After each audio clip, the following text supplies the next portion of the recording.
Приключенията на хитър Петър. Страхлив другар. Хитър Петър отишъл с един приятел в гората на лов. Както вървели и приказвали, ненадейно пред тях излязла мечка.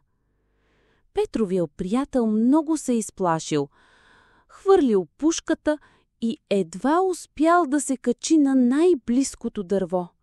Хитър Петър хукнал да бяга, но се препънал и паднал на земята. Мечката отишла при Петър. Подушила го, позавъртяла се и си отишла. Ловците дошли на себе си. Приятелят се смъкнал от дървото, а Петър станал от земята. Двамата взели пушките и тръгнали наново.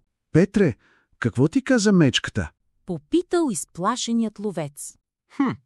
Каза друг път да не отивам на лов с страхлив другар. Усмихнал се Петър. Край.